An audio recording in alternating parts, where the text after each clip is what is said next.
It was the time after the American victory at the Battle of Yorktown in 1781. Washington then moved his troops to what would end up being their last encampment at New Windsor, New York.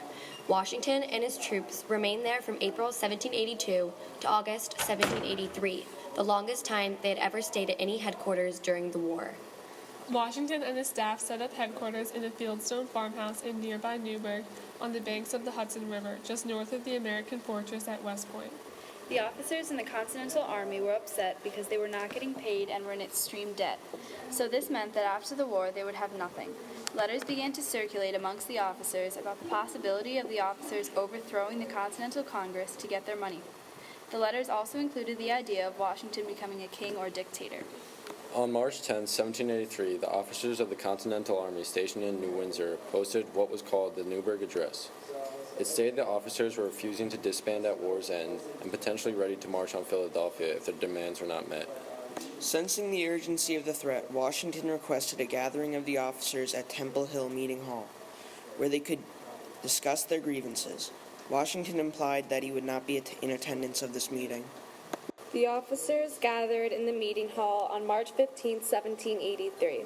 Surprisingly, Washington arrived, stood on the stage, and began to read the speech he had prepared at headquarters. This speech commended the officers' bravery, appealed to their patriotism, promised to persuade Congress to meet their demands, and pleaded with them to refrain from marching on Philadelphia, which would, in turn, lessen their dignity and sully their glory. However, his words did not seem to get the reaction that he had expected. Then Washington reached into his coat for a letter from a congressman.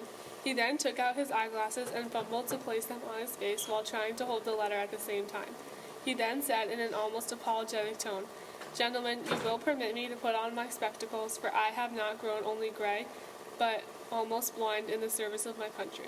This simple act deeply affected the men. It showed how the war was wearing him down as much as the soldiers, as well as how vulnerable he was.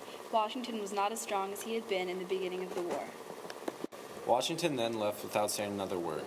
He declined the chance to become a king and then went home to his farm. The officers then cast a unanimous vote, essentially agreeing to the rule of Congress. Therefore, the civilian government was preserved and the experiment of democracy in America continued.